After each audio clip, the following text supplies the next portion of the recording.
என்னையா சொன்ன? கேட்டாதான் சொல்லக்கூடாதுன்னு சொன்னேன். கேட்கவே இல்லை, நான் சொன்னேன்.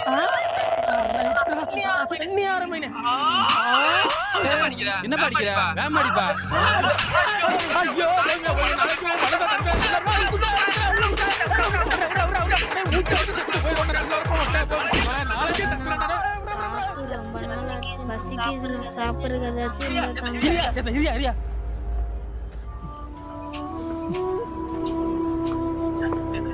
நிறைய சோத்தை வச்சுட்டு சிந்திட்டு சாப்பிட்ற இவனும் மத்தியில சிந்துற சோறு கிடைச்சா போதும் நினைக்கிற உன்னோட வலியும் வேதனையும் இவங்களுக்கு தெரியாது.